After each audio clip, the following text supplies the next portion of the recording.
Hey, it's Clay. Welcome to another League of Legends video. I've got my nice green cup of water here. That's tasty. And let's go ahead and talk about the patch 3.13 notes. I'm just going to offer my thoughts, kind of how I see this changing the game, and whether or not I think some of these nerfs or buffs are deserved. Now, patch 3.13 is massive, so this video could take a while. So get yourself a nice green cup of water, and let's dive right in. I'm going to skip over some of these general changes. A lot of these are a little bit more minor, not really going to change anything big. But let's go ahead and get into the champions. Aatrox. Aatrox is getting a straight-up nerf. His Bloodwell is getting hit. His passive attack speed. So basically with Aatrox, if you don't know, if you use abilities, it stores percentage of the health cost into your Bloodwell. And then that Bloodwell gives you attack speed, and then obviously that's the amount of health you gain back when your revive mechanic comes up when you die. So this is a flat, just a pretty much straight up nerf to this ability. At max rank, you do get 5% more, but for majority of the game, this is what levels 1 through 3, 3 through 6, 6 through 9, 9 through 12. So until you hit level 15, this is a straight nerf, and this is a pretty big deal. Getting this free attack speed is very nice, and it's core to his kit. You want to get your Bloodwell up as soon as you can, early on if you're in lane or in jungle. Specifically into jungle, this is going to hurt his clear speeds, so he's not going to be able to clear the camps quite as quickly, which was one of his hallmarks, because attack speed is so nice, and especially with his W, you proc your W more often if you have more attack speed. So pretty much a straight up nerf to his early game. His dueling isn't going to be quite as good, which is one of his highest strengths early on in lane. He's almost impossible to deal with in an early like level 2 or 3 all in, just because he's got hard CC, he's got a lot of damage, and he's got free attack speed from his passive, which will be reduced. So 20% at those early levels, 15%, 10% is a kind of a big deal. So definitely a nerf to his early game right there, both in the jungle and in lane. And then Blades of Torment, they actually are straight nerfing the scaling, the base damage at higher ranks when this ability. Blades of Torment, I believe his Aatrox is E, and this was the ability that personally I would max first. I like to play the Aatrox in the top lane a fair bit, and I've had some good success maxing E, and they are straight up reducing the damage at higher levels. So I think this is going to kind of encourage people to max other abilities, perhaps his W or his Q. But the thing about that is that both of those abilities are much more risky or dangerous or all in, or whatever you want to, how you want to refer to it. So with your E, you can just kind of poke from afar because it's his ranged ability. It has like 1,000 range, which is pretty good. You can kind of just sit back and poke with your E every time it comes off cooldown. It also gives him good wave clear. So his wave clear is reduced. 40 damage at max rank is, so we're talking about at level 9. If you're maxing this first, that's definitely going to hit him. It's going to require him to go all in and get up close and dirty to get the most of his damage out of his Q and his W. So I would say overall these are just straight nerfs to Aatrox his early game with his Bloodwell, and his kind of mid to late game with his Blades of Torment. But I think this will be a fair nerf to him. He still is a fairly strong champ. He still has a lot of other things that make him powerful, but he just doesn't have the same amount of damage. It's like, and especially what they're saying, if you want to deal damage, you have to build damage. You're not getting as many free stats. So that's kind of something that we're going to have to deal with as an Aatrox player, but I still think he'll be a fairly strong champ. He still has a lot of things going for him, but his damage isn't going to be quite as crazy. Next up to Ahri. She is one of the 4 main assassins that is getting hit with nerfs this patch. I will kind of, looking back in time, probably refer to this patch as the assassin nerf patch, because the big 4 assassins, Ahri, Zed, Kassadin, and I'm forgetting one. I'm sure we'll get to it in a little bit. Ahri, Zed, Kassadin, we gotta find this, and Fizz, obviously Fizz. How can we forget the fish? They are the big 4 assassins. If you watched any of the World Championships, you saw these assassins all over the place, just wrecking people, one-shotting supports, and getting super fed. And so Ahri's getting some changes. Ahri, I think, is getting the most significant change in this kit. Kind of the basic idea of these changes is that they're changing it so that you have to land your charm in order to get damage out of the rest of your abilities, specifically your W and your R. So they're reducing her damage entirely across her kit, and then they are giving her an interesting damage amplification on her charm. So the idea is that you have to land your charm if you want to successfully all-in someone and assassinate them. So the idea here is that previously with Ahri, she just has so much damage with her Q, with her W, with her E, and with her R that, she just has a ton of damage. And so, and with her, specifically her W and her R, all you have to do is get in range. It's not a targeted ability. It's not, you just have to get close enough to them and it will homing. It's kind of like has a homing device feel to it. So they're specifically producing those. So Ahri is basically, I think she's capable of the same amount of damage, perhaps even more conceptually, but you have to, she's much more skill based. You have to land your charm and follow it up with your other abilities. So let's go ahead and specifically look at what's going on. They're changing her passive Essence Theft. This gives her Spell Vamp. I previously gave her 35% Spell Vamp every time it came up. I want to say it has something like her spells need to hit like 9 minions because she has a lot of AoE, so it stacks up something like that. They're just changing it to a flat level that scales with ability power. So overall, my understanding is that this is going to just be a flat nerf. 35% Spell Vamp scales with your AP.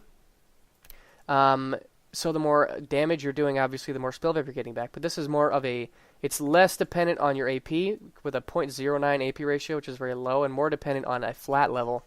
So I will have to run the numbers, but my first impression is that this is going to be a straight up nerf.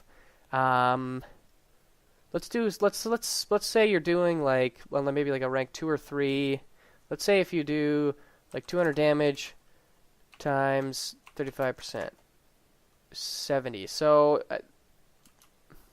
yeah, but it's AoE. I'm trying to think if she lands a Q through a minion wave, how much healing would she get back?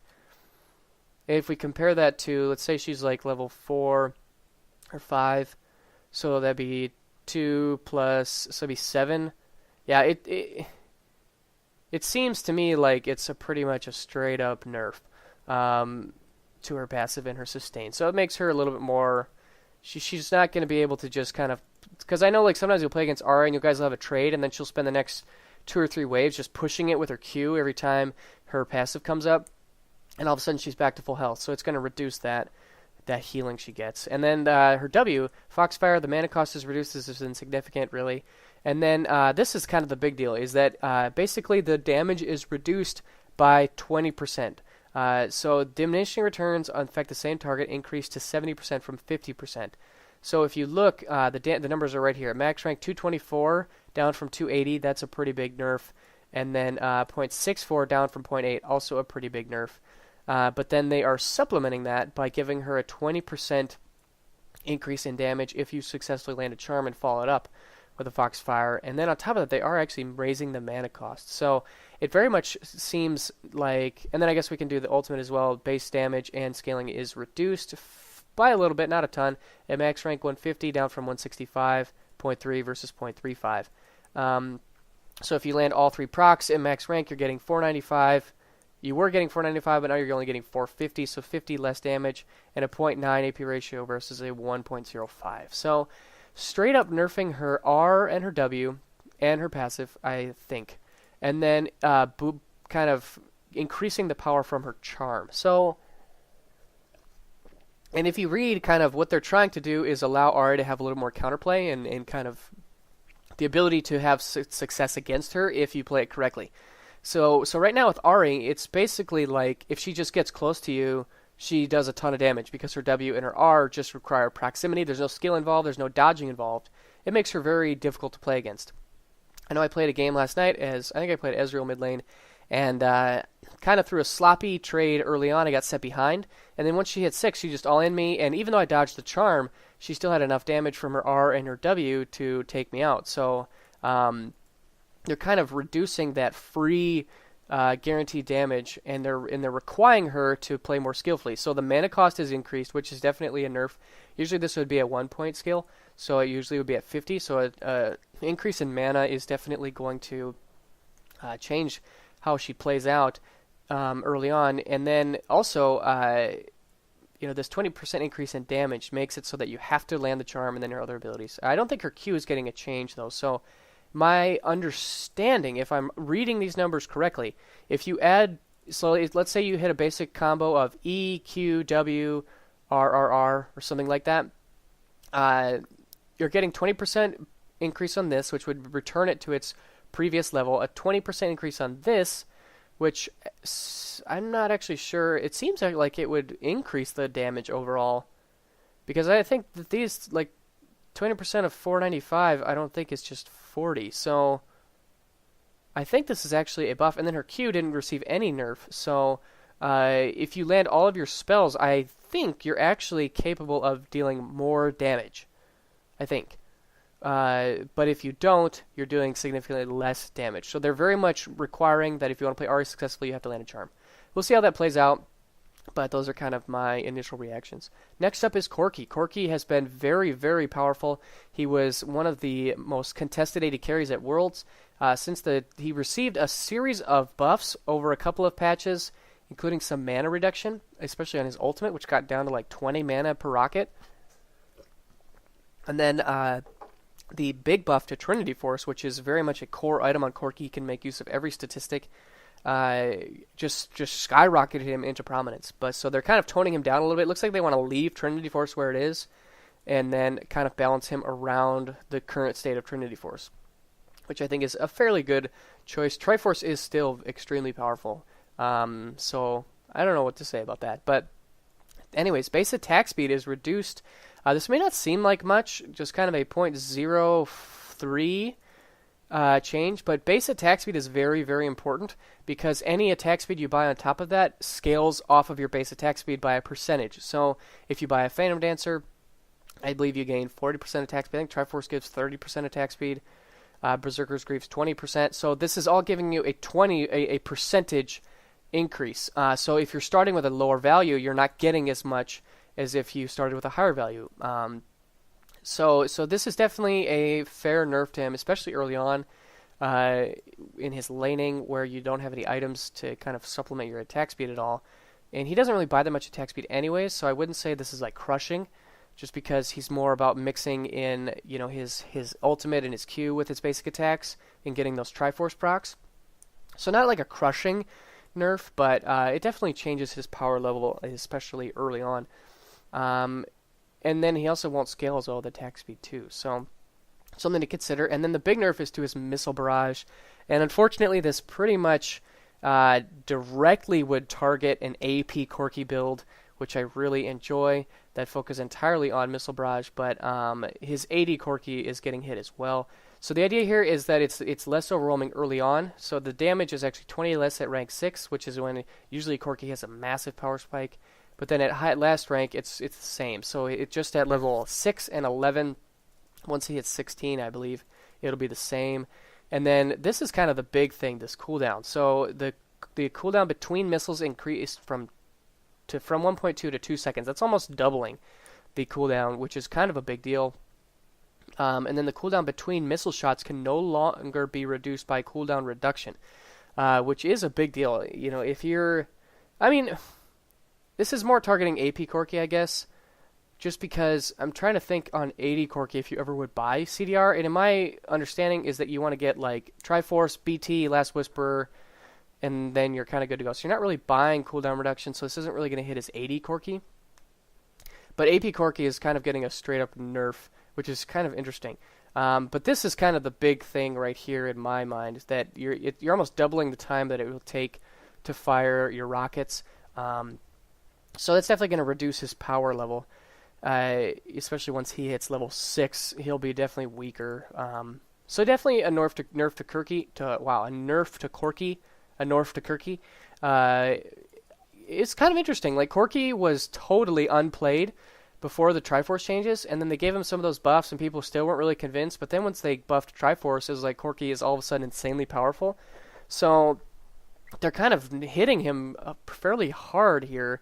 So I guess that either means that he was really powerful before, they just didn't know it, or that his relationship to Triforce is so strong that when you buff that, you buff him. So yeah, I guess we'll see how this works. I still think Corki will be fine to play. He just is less bursty, more sustained damage, and doesn't really do as well early on, which I guess is, I think Corki is kind of a lane bully, so that makes some sense. Next up will be Fizz, another big assassin.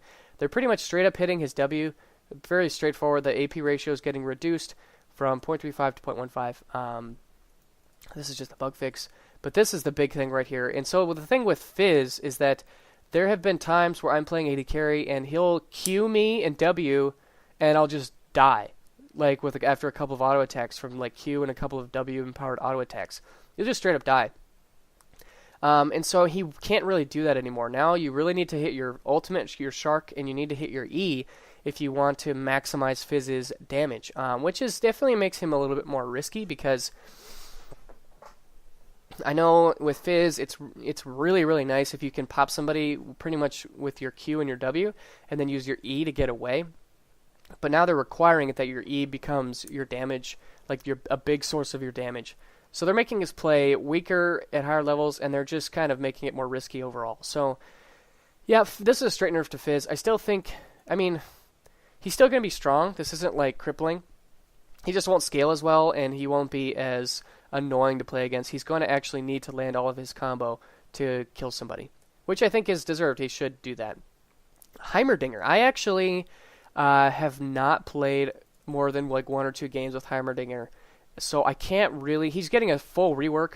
I can't really speak to the specifics of like whether or not I think this is going to be strong. Like just reading through the numbers, this seems to be very, very powerful.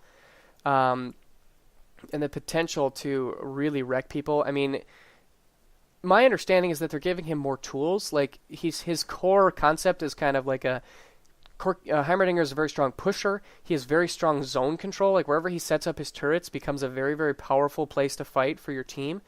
But then his weakness is that he's very low mobility.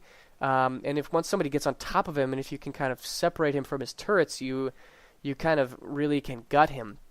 But my understanding is that this kind of will give Corki a little bit of love, and it also just gives him some more options. Especially with his ultimate, he can so his next basic spell is free and has a bonus effect. So you can apply this to either your Q, your W, or your R, whereas it just kind of worked a little bit differently than his previous ultimate. So now he has these like empowered versions of his basic abilities, which I think is nice. His turrets, I think, are going to be quite powerful. It looks just like looking at the numbers, he gets 3 turrets, which is nice at max rank. It just seems like this is going to be very, very powerful. He does have fairly high cooldown, so cooldown reduction is going to be very core in him, and he no longer gains free CDR from his ult. So he's definitely going to need to itemize for that. His W gets changed, so it's kind of like instead of I think it kind of worked like a Sona Q previously. I don't really even know. But now it's kind of like a skill shot where you'll send out the rockets towards your cursor, and then once they hit the cursor area, they fan out in an area. And they will have increased damage. So this is like a really good AoE ability now. And then his grenade, let's see here. It will slow them, and then at the center of the blast are stunned. So it does have some good utility. Fairly high cooldown.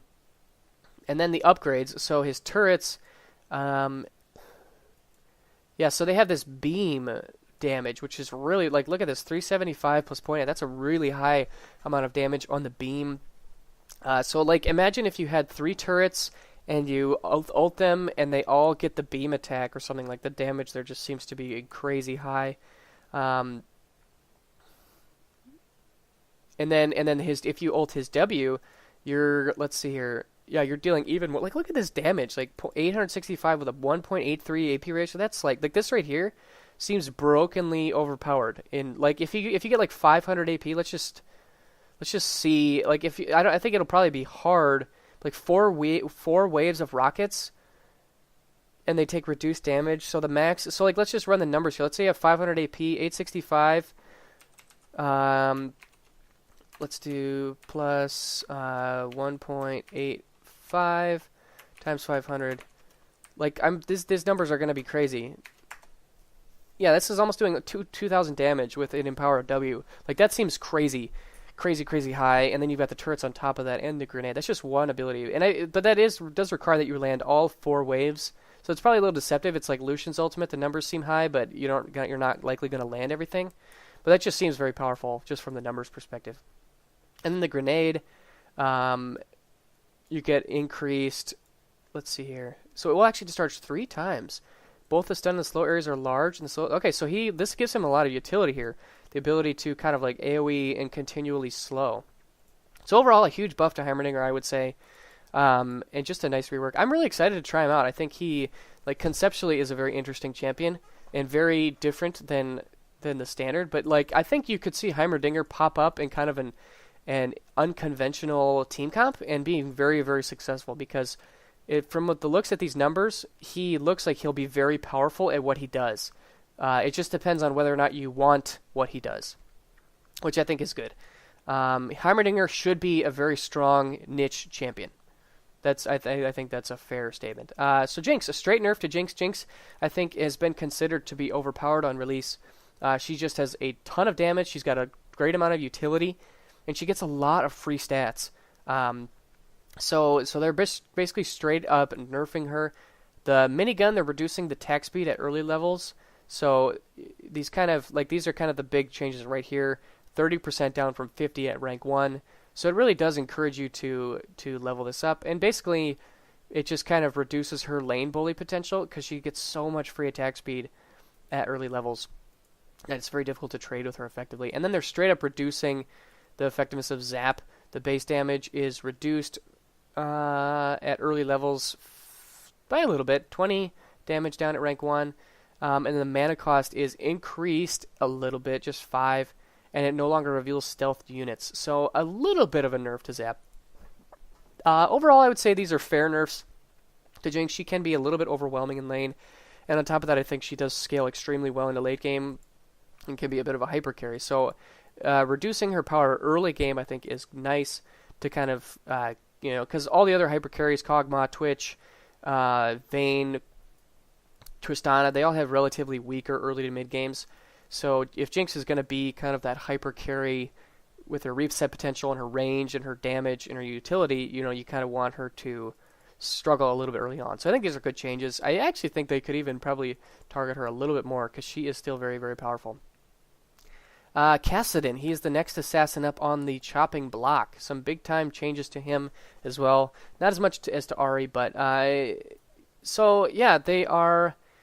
So the big thing with Kassadin is that his laning pre-6 is very, very weak, and that's when you need to keep him down.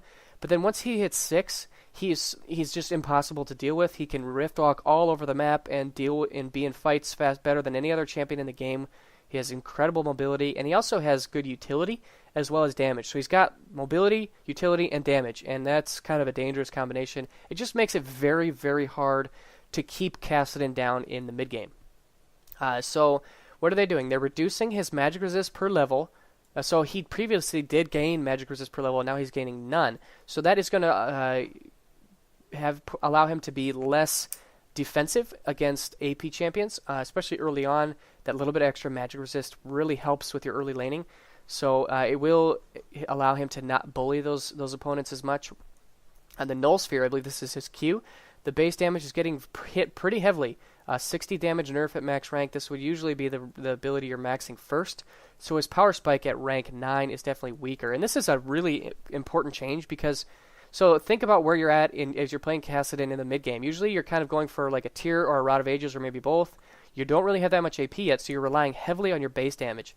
And if your base damage is getting reduced, you're going to be struggling to get the kills that you need. Now, if you want to deal damage in that mid-game power spike, with your Q, you need to be building AP, which will reduce if you're building AP, you're not building mana, so you can't rift walk as much. So it makes him a little bit, I think this is an important nerf right here for him, and a good one.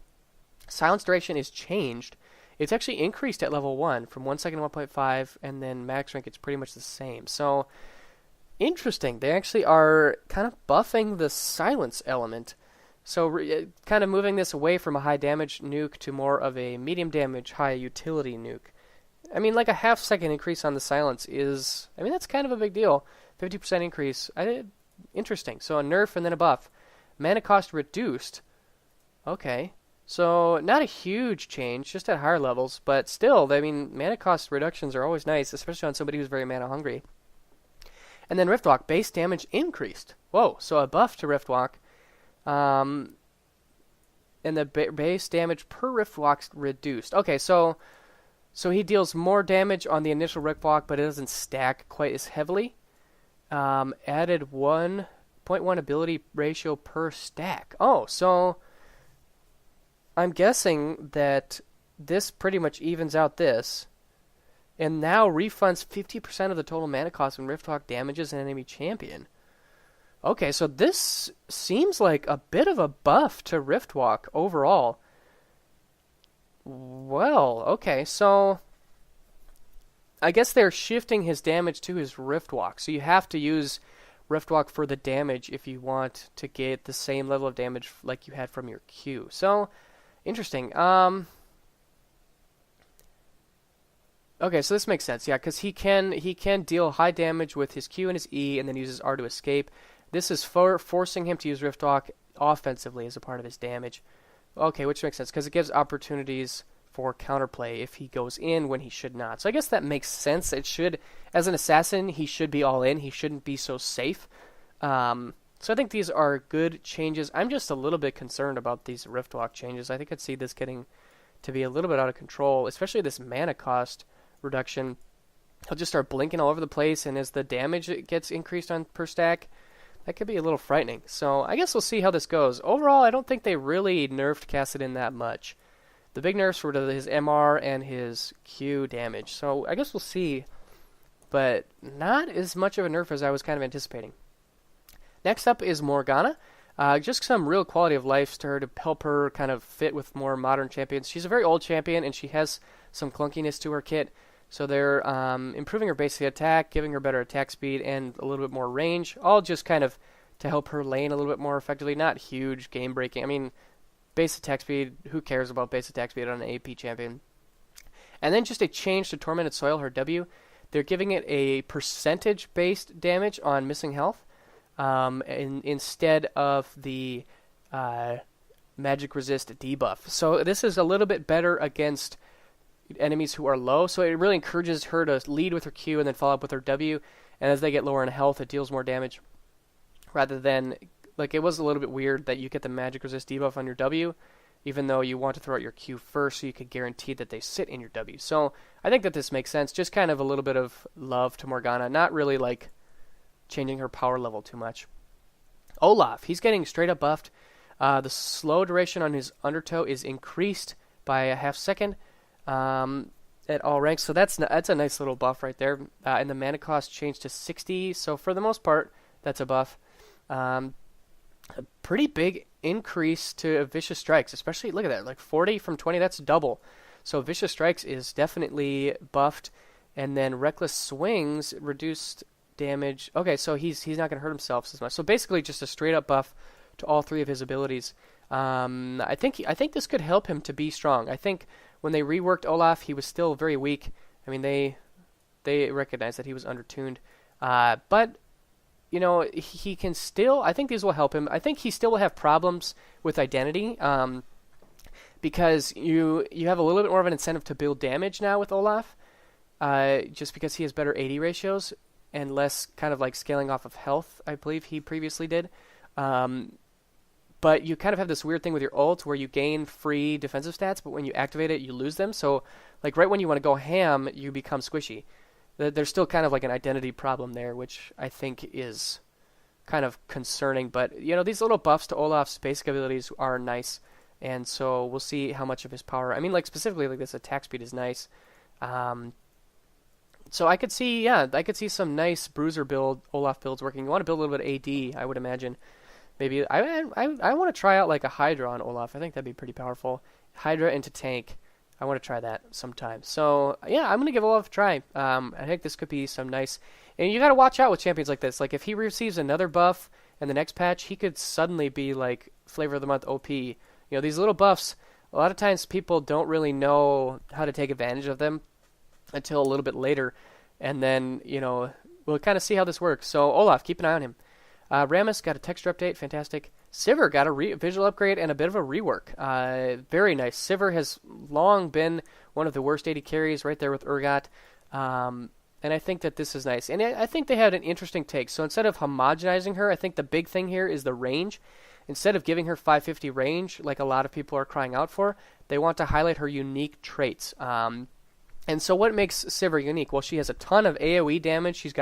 She's probably one of the best lane pushers and farmers in the game. I've got a video on my channel of Sivir where I got like 460 farm in like a 50-minute game or something. Like, she just can farm absurd with her Q and her W. And then she has really, really good utility to the team with her ult. So she's got great AoE. She could work really, really well on like an AoE wombo combo team.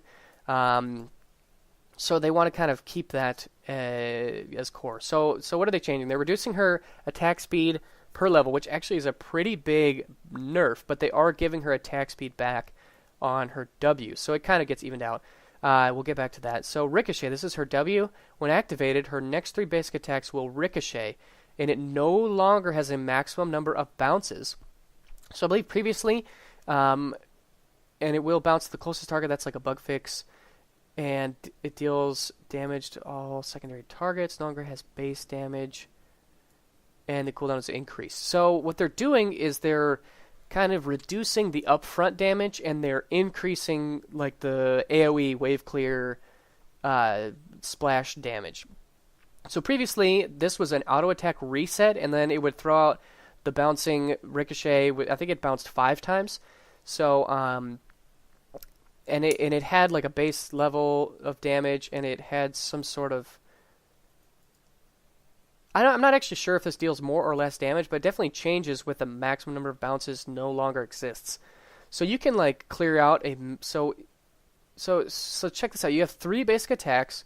Each basic attack will throw out the ricochet, and it'll bounce to all of these targets in range. So like her ability to clear a massive minion wave with ricochet seems absurd in a Q, which could be really, really cool. So I think this is a nice little buff to ricochet. And it really solidifies her as a very strong AoE champion, in a team fight. Next up would be Spell Shield. This is really one of the core things that makes Sivir unique, and I really like the change here. The mana cost is reduced to 0, but then the mana return is also reduced. So before, Sivir has incredible mana problems in lane, especially if you're using her Q frequently, which is her main damage source. So you're gonna find yourself being fairly frequently as Sivir. I even went so far as to buy a tier on her a couple of times before they kind of nerfed the tier, just because her mana problems are very, very strong. So I just spilled a little water. Oops. Oh, it's all right. It'll be fine. Oh, that scared me.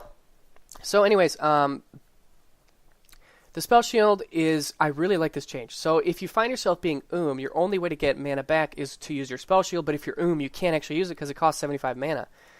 So they're making it have no cost, so you can use it at all times, no matter how you are. It's just that your mana return will be lessened. So previously you would gain 75 mana, now you only gain 60. So you're not getting as much mana back, but you can use it at any time. I like this change. Sivir's Spell Shield is one of the strongest parts of her kit. You can make big-time plays with this. I've seen a video of Cutie Pie making some crazy Sivir play where he was going to get Lysandra ulted and then get wrecked, but he spell shielded the Lysandra ult and then just turned on him and just killed everything. It was pretty sweet. And so I think this will definitely help Sivir out right there. Her spell shield is really important to her, and this is a nice buff. Next up will be her ultimate. On the hunt, no longer has cast time. This is a nice little fix right there. Because it's really annoying where like you want to chase somebody down or you want to get away, and all of a sudden it has that little 1 second cast time, and then you kind of stop and then they catch you or you can't catch them, and it's just kind of stupid.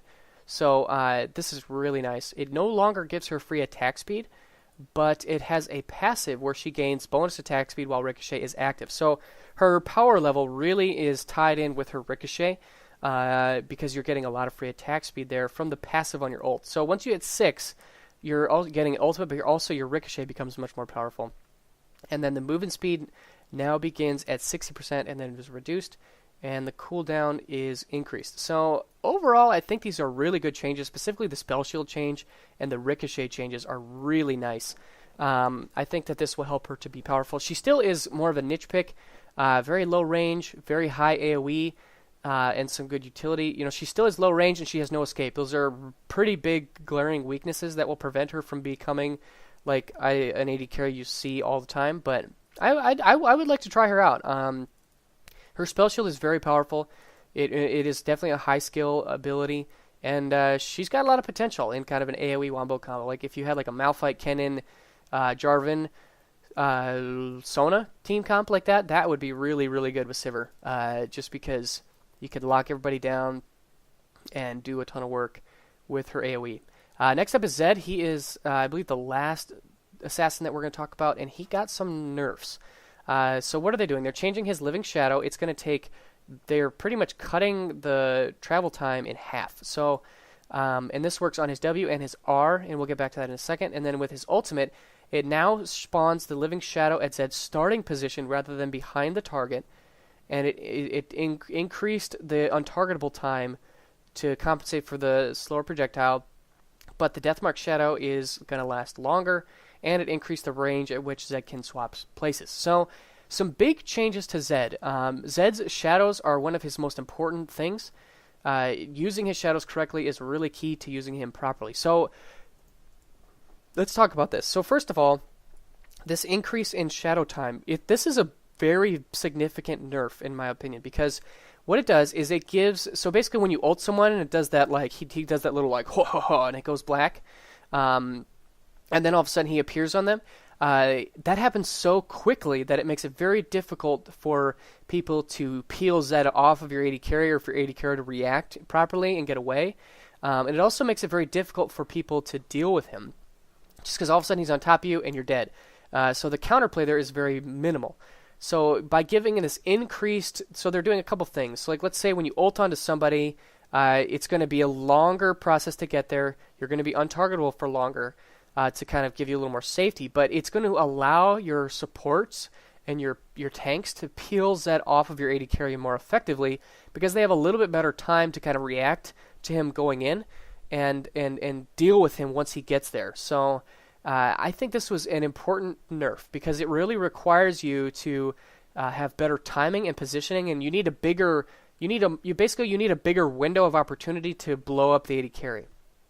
Rather than just getting in there and instantly blowing them up, you need to kind of have better timing and positioning in order to take advantage of that. And also just in lane with his W, that's a nerf too, because a lot of times Zeds will they'll do like a WEQ and get a bunch of free poke damage off on the enemy from very safety. But now it gives your opponent a little bit better time to react, because they'll see the shadow coming towards them and they can walk away from it so the E doesn't hit, and they can try to dodge the Q as well. So it gives a little more counterplay, as well as when you're trying to escape. If your shadow is slower, you're not going to be able to react. Like I know with Zed, a lot of times I've made some plays where I'll dodge like a Annie ult or something. When you hear her start to laugh, you quick WW away. You're not going to be able to make those kinds of plays as easily. You're going to need to kind of be a little more tactical about that. And then with the ultimate, this is a pretty big nerf. Now spawns the Living Shadow at Zed's starting position rather than behind the target. So Zed has a gap close on his ultimate. He will leap forward to his target, but his Living Shadow from his death mark will remain back behind him. Whereas previously, let's say you're playing Zed against somebody with like a targeted CC. Who would come to mind? Somebody with like a targeted stun. Like maybe, we'll use Annie as an example. Let's say she has the stun up and she wants to use her W. So if you ult on top of her, and then right before she casts her W, you hit your R again, all of a sudden you'll pop up behind her, and she's going to miss the stun, and then you can blow her up. But now, the shadow's going to be way back behind where you started.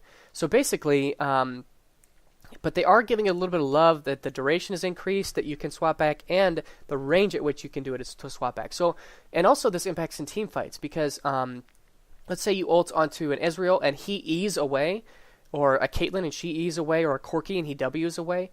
What you could do is hit your R again, and if they went backwards, well then your shadow is already there, so you're still kind of in range. Now you need to use your W or your flash to get on top of them and close the gap again, which is going to make him much more vulnerable, because what you could do is ult onto them, they blink away, you use your R to get close, you blow them up, and then use your W to get away. Now, you kind of need to change that, and you need to use your W offensively. But, on the flip side, you can keep your R defensively. If the fight is kind of progressing forward, you can shadow back to your R a long ways away to kind of get away. So, some changes to him. You need to use the shadows a little bit more. You need to be more smart about them, but it definitely gives your opponents more counterplay. It gives them more time to react.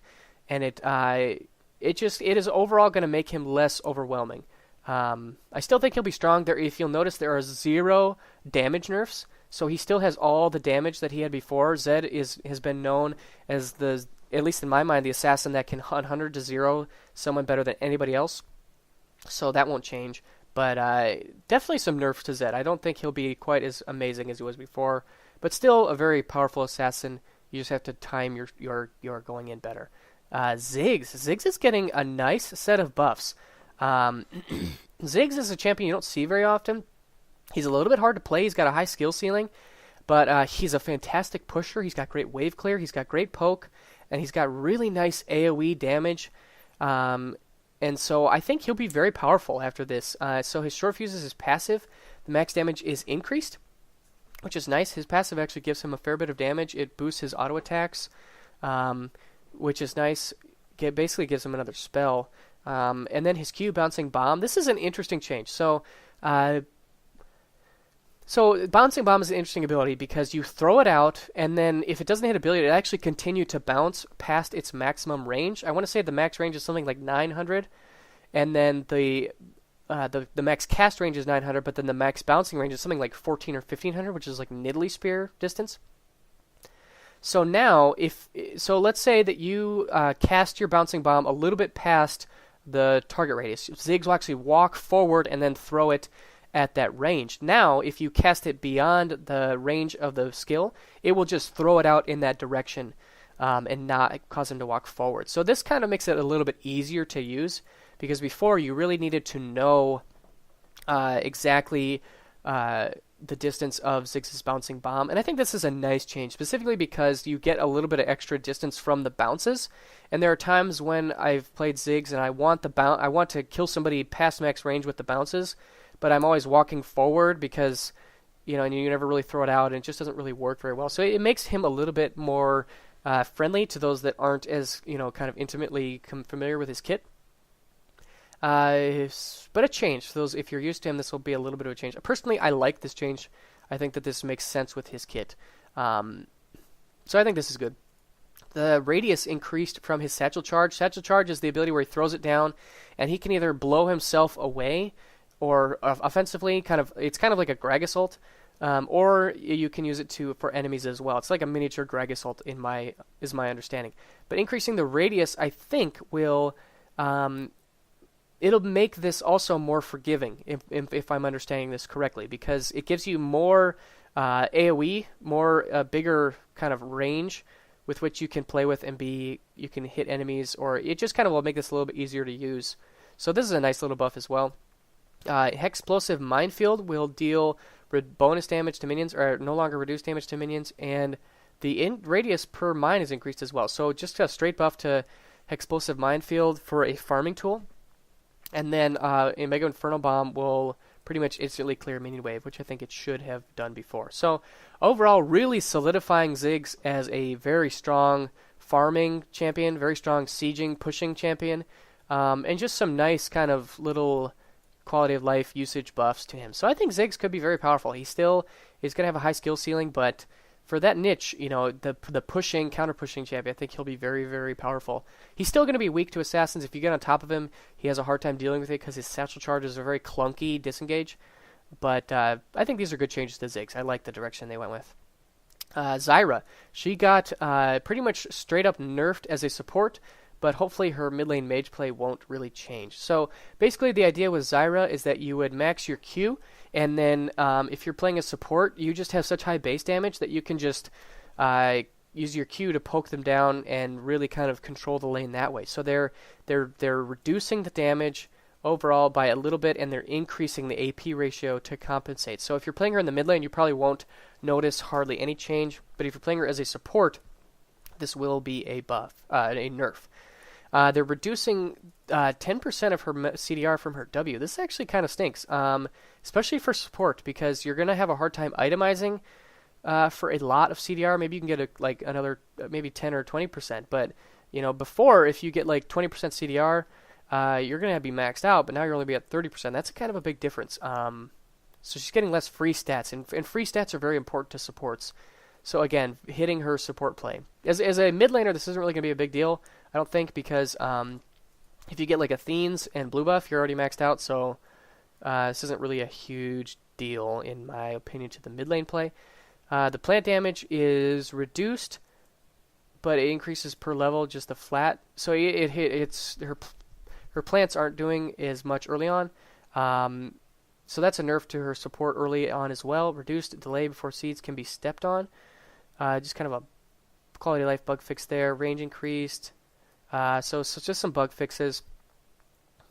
Stun no longer persists after the knockup ends. I think that's a bug fix. I don't think that should be happening. Okay, so a lot of this is some bug tweaks, but also just some straight up nerfs to her support play and equalizing it out so her mid lane play isn't hurt as hard. So I don't think we'll see Zyra support as much, just because I think that specifically this right here is a pretty big change, and it's going to limit her effectiveness as a support. So some minor changes. This is actually, I would say this is like a moderate change to Jarvan. So they're making his EQ combo harder to land. They are causing it so that the hitbox is limited. And I actually have had times where I felt like I got out of the, because when he throws down his Demacian standard, he's going to Q into it. So if you try to get away from the Demacian standard, is the best way to deal with that. But the hitbox is really big, and sometimes you get hit and knocked up when you think you got away. So it's going to require you to be more accurate with Jarvan. I think this is a good nerf.